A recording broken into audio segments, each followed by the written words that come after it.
We're joined on the program today by Ms. Nyamal Dei, who is the Executive Director of Kondial Kel International. She's also a strong advocate for the South Sudanese community.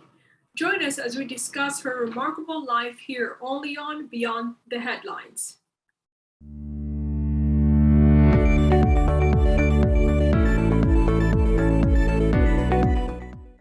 Welcome to Beyond the Headlines, Ms. Nyamal. Thank you. Thank you for having me today, Ms. Eunice. You've experienced so many challenges in your life, from the point of being separated from your mother at a young age, fleeing the conflict between Southern Sudan and Sudan, and then migrating here to the US without your parents.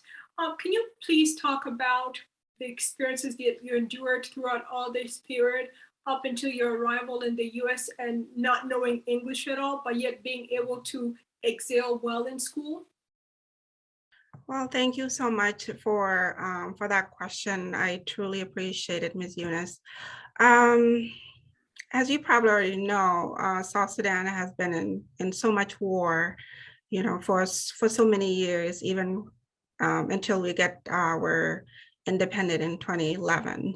And then also too, we continue, for other conflict, tribal war too as well, that happening within our country.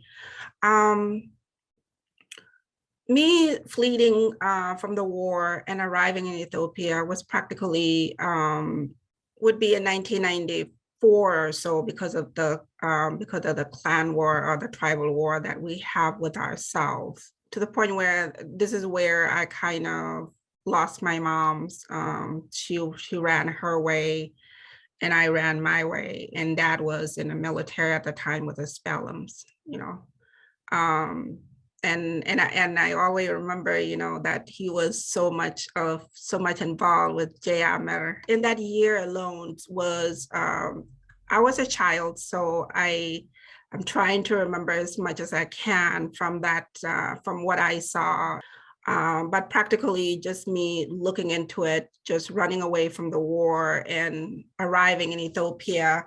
I would say there was a lot of event happened in between before I reached Ethiopia, because of the fact that, I was alone and my aunt came from Khartoum to Nasser, and that's where she found me with my stepmom and her family and my stepsisters as well. When she found me, she wasn't really happy because of the fact that, because sometimes things happens when your mom is not there and things like that. She just said, you know what, I'm gonna take her with me since her mom is not here. So that's how me and her tackled the walk, or walking distance for 1,000 miles. And then from there, from Gambela region, and then we came into Addis Ababa. So now that's where the biggest concern came in, because a lot of refugees from South Sudan are not allowed to cross over into Kenya. So there was a doctor who's actually part of the Ethiopian government. I couldn't remember what his name is, but once I find out, I'll let you know. He smuggled us into the border of Kenya at night around 1 a.m. or so, because we just wanted to make sure that we get into Kenya. And that night, I remember very loud and clear, there were a couple of crocodiles. You could hear them, running around at night. And you kind of like wondering what is going on here. So, but somehow, we made it into the border. Point is, that's how we get to come to Kenya, to the refugees camp.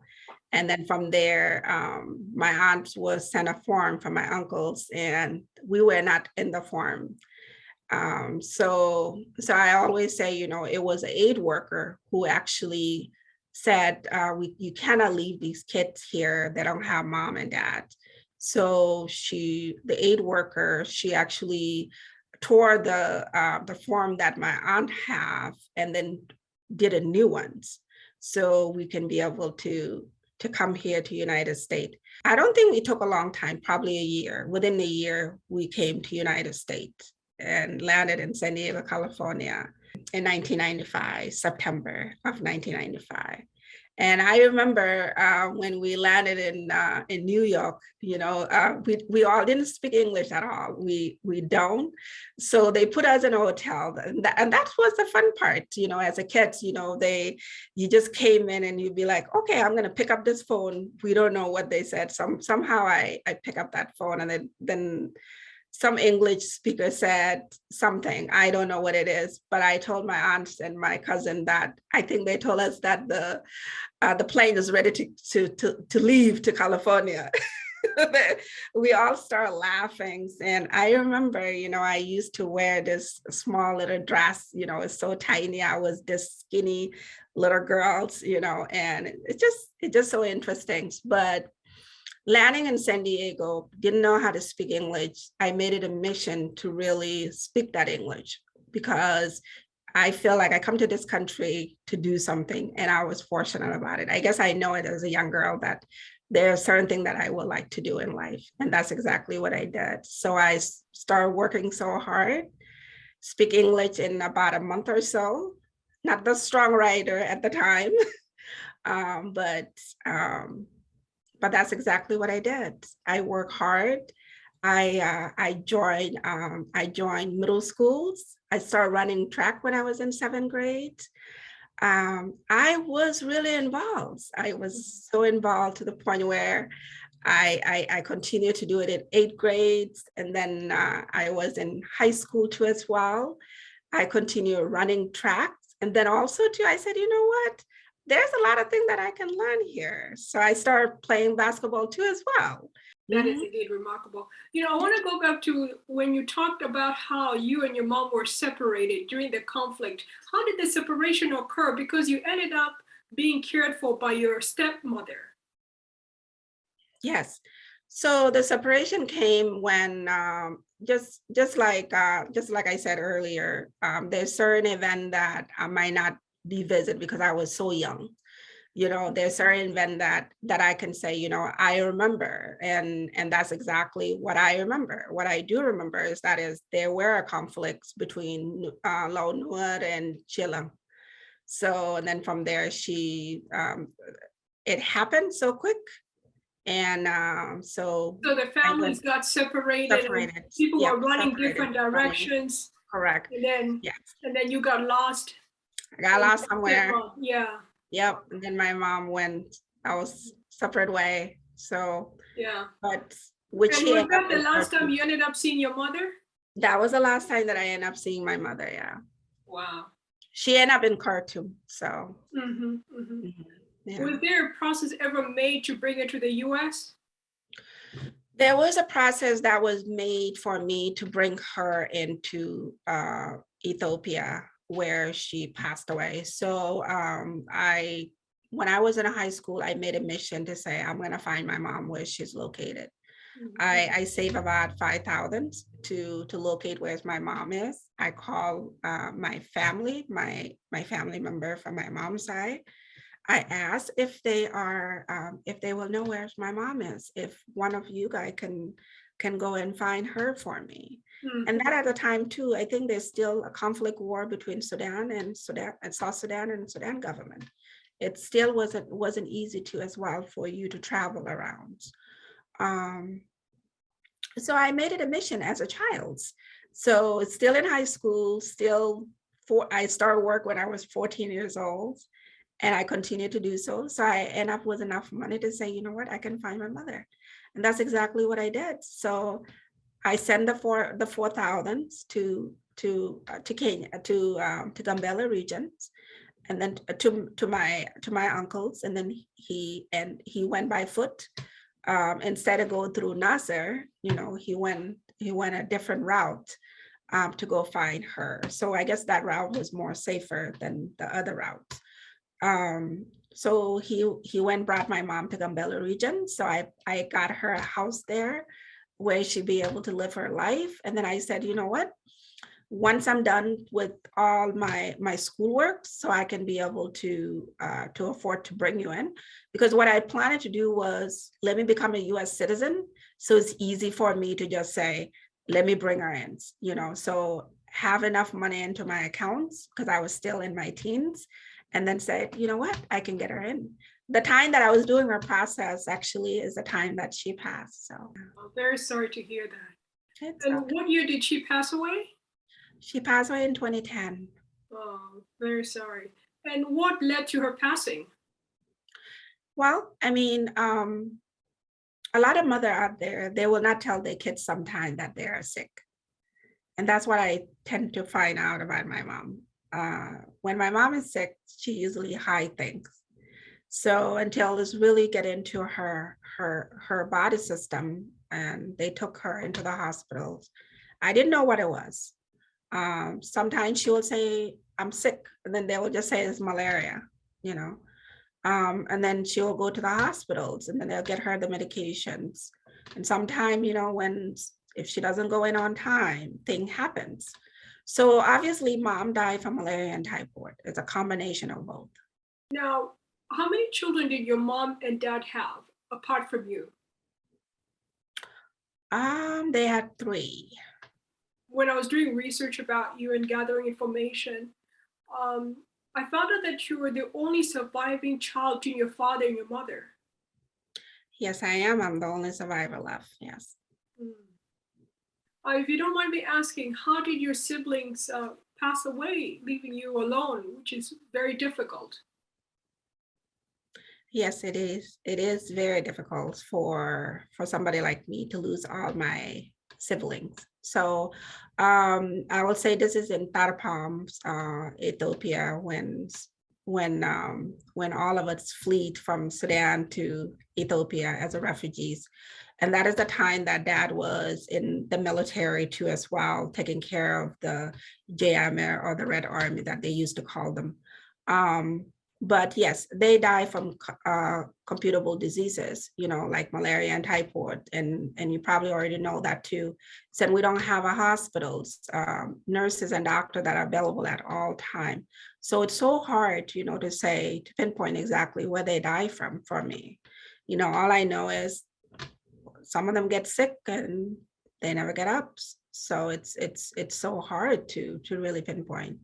And how close I was my brother because I was the oldest one. So it was very disheartening for me to say, oh, you know, um, to really even think about how my brother passed away. It's because it hit me sometime, because losing these young men, these young boys, so young, and left you in like sometimes I feel like I'm in a wilderness, somewhere because of the way that our culture, perpetuate us, when you don't have brother or sisters, they tend to isolate you, like maybe something wrong with you. But I don't think that's the case, if it's everything, it's God hands, he gives and he takes. Mhm. I am the oldest sister and I have to do everything that I can to continue their legacy, to let people see that they were good peoples and that I have to continue it, all the work. When your father was sick, you ended up flying from the US all the way to Ethiopia, where you met him, and then you took the initiative to ensure that he received proper medical care. Now, often when our community members talk about girls, they hardly focus on girls being able to take care of their parents when they get old. But you are a true example of that taking place. Why was it important for you to leave the comforts of the US to go back to Africa and specifically Ethiopia to ensure that your dad received proper medical care? Well, it's first and foremost, I feel like I didn't want to lose another parent. I actually saw a picture that was sent to me, and it wasn't a decent one. Compare, he had a PTSD because he's a veteran. He's he started being in a war, like he started fighting for, contributing for war, for South Sudan wars, and before I wasn't even born, compared, he'd been through a lot, and these veterans, sometimes it's very hard for them to be understood because of all the pain and anxiety that they've been through and what they saw, that the country that they fought for as it is today. So yeah, he got sick, really sick, and they sent me a picture of it, and the care that he was given, I didn't like it. So, and it's so hard for us to really trust people sometimes, and I know he had a couple of wives, but I feel like, it's my duty as older kids to take care of our elder in the community. So I said, you know what? So I put all the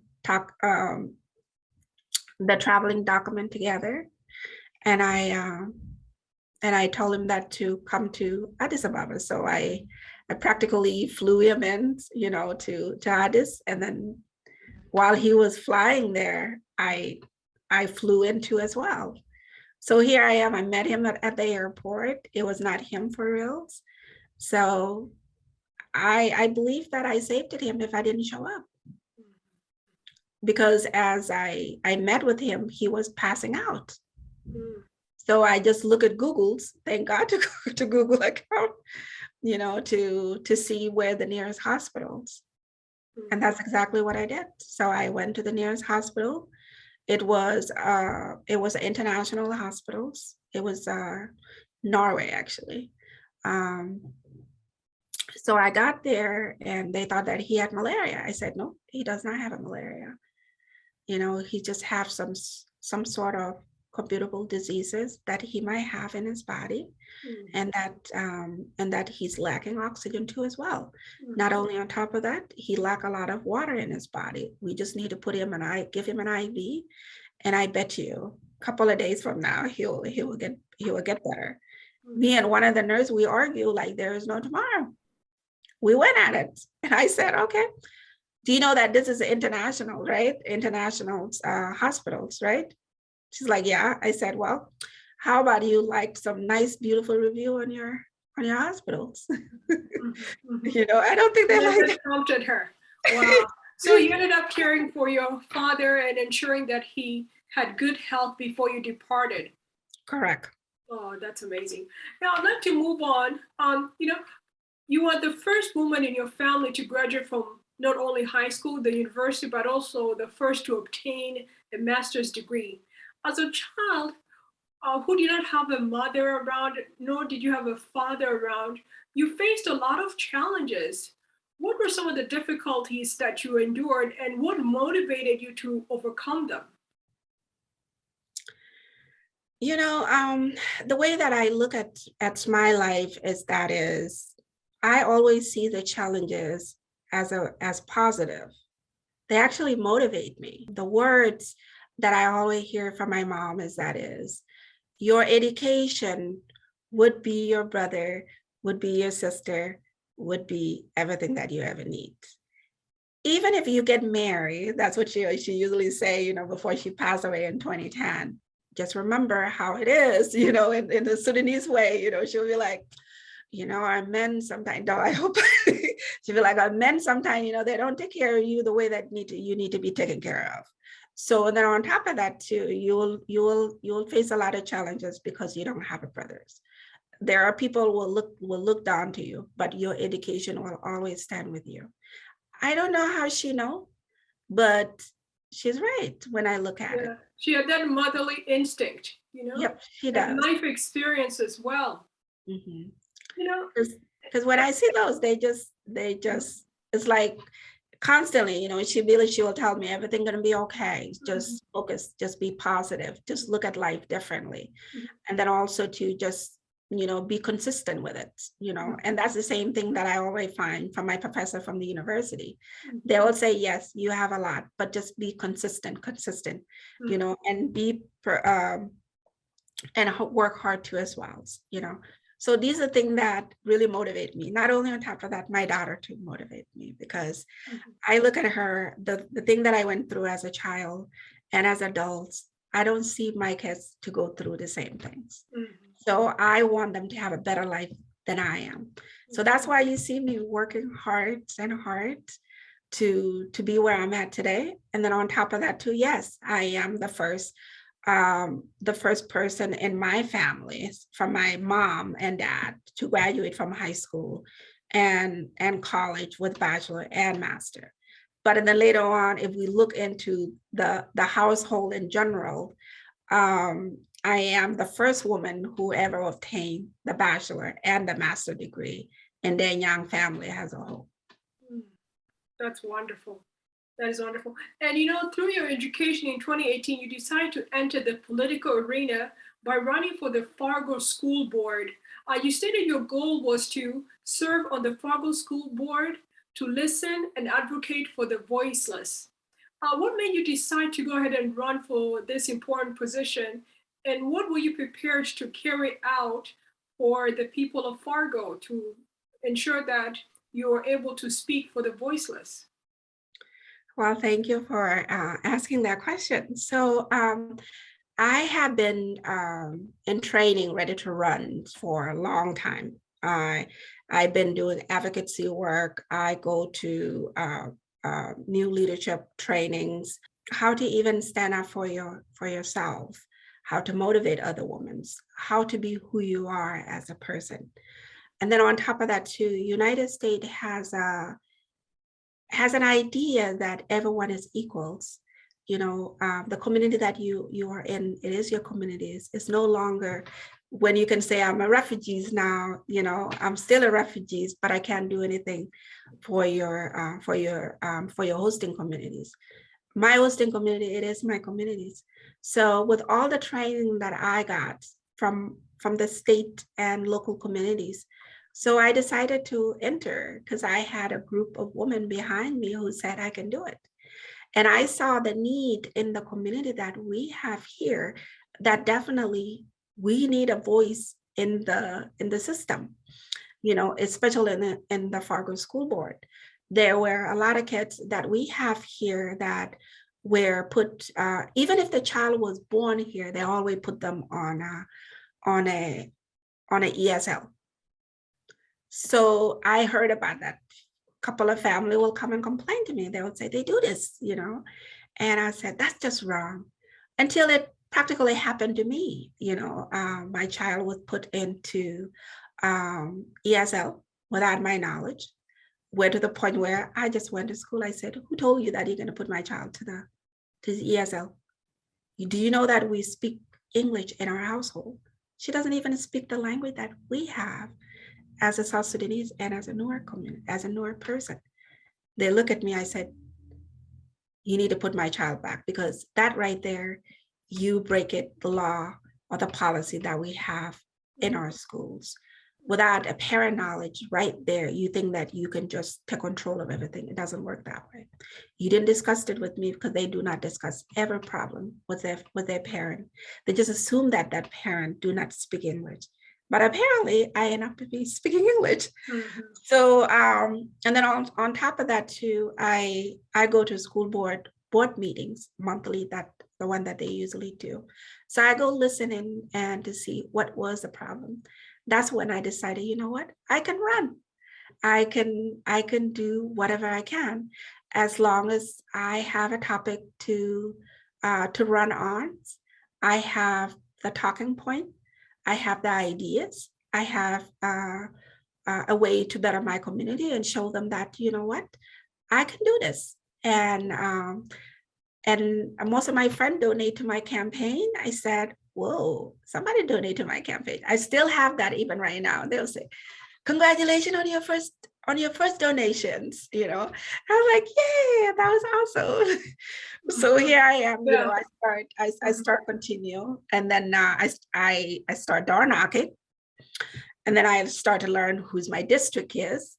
I start to ask people, can you vote for me? You know, I door knock, they look at me, who's this Black person coming in my door? But at the same time, it's like, I want you to vote for me. Because everything is about ask, would you vote for me? This is the reason why I'm running, you know? So that's one of the reasons why I said I'm running for Fargo School Board because because I feel like I can serve and advocate for the voice of the voiceless and listen to them. Because there's a lot of people in our communities, especially the new American communities, that nobody listening to.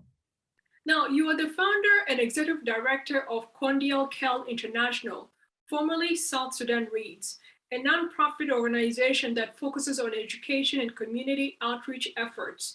Can you briefly talk about that? Yes, yes.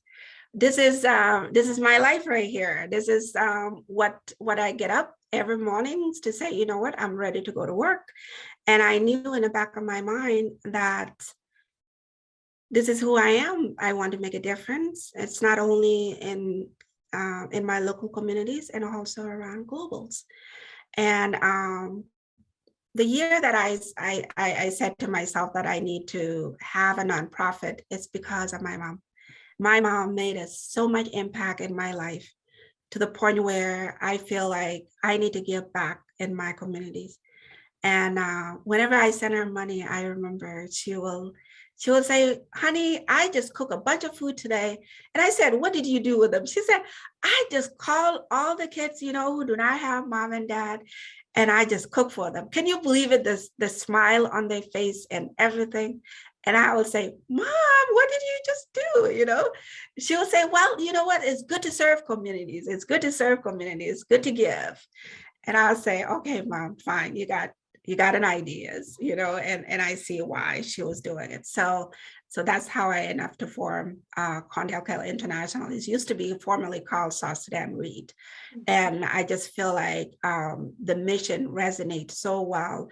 The fact that we have to improve life through the power of education, through the power of community related activity, programmings, learning center. When we say learning center is because I want to build schools and libraries.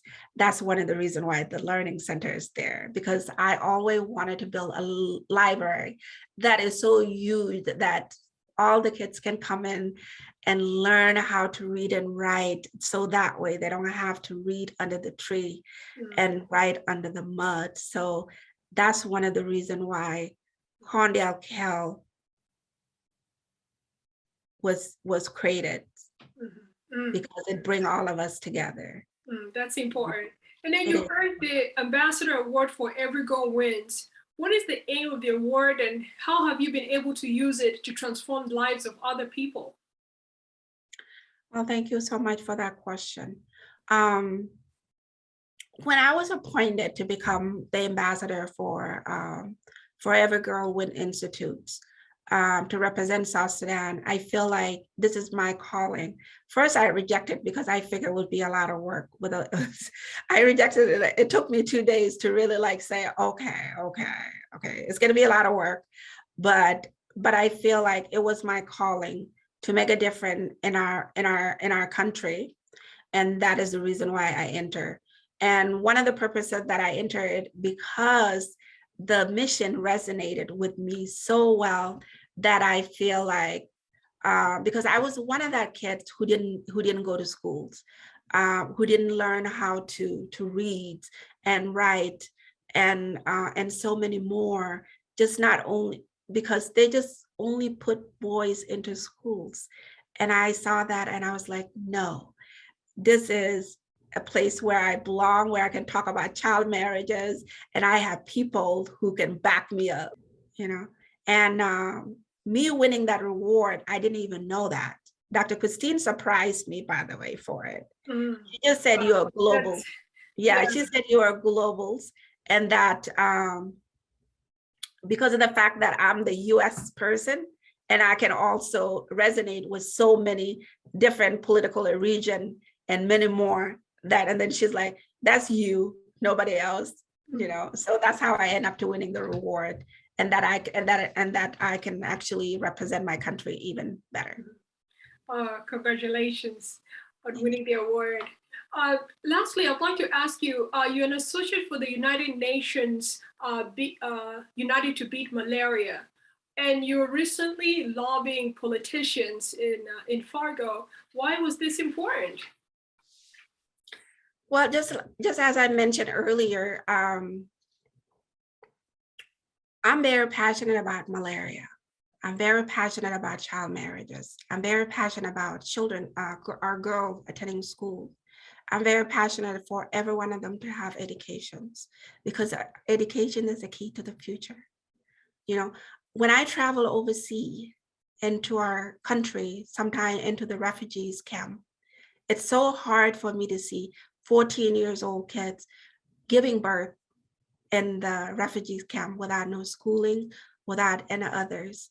And then also on top of that too, because of the diseases that is happening within the refugees camp, it really resonated with me. It breaks my heart to see them, and when I saw that, that I was part of the United Nations associate member, they come up, they told me that I should be part of the United Nations Foundation and under Nothing But the Nets, so I can advocate.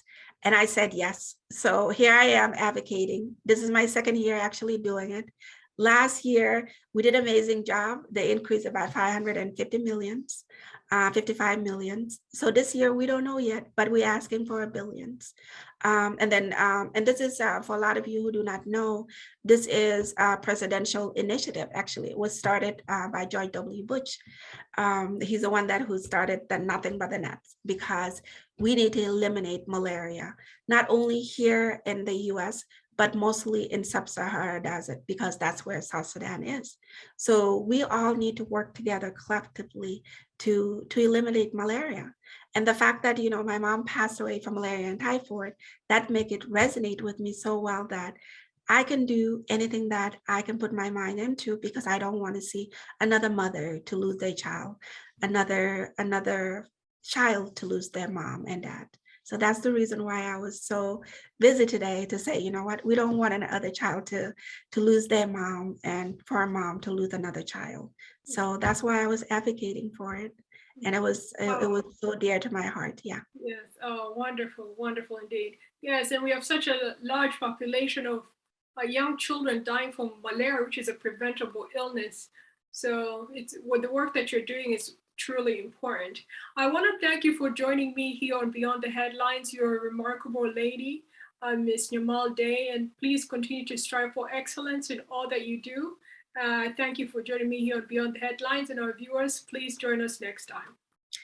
Thank you for having me, Ms. Eunice. I'm truly honored to be here. Thank you. Don't forget to subscribe to our YouTube page at Sunrise Media.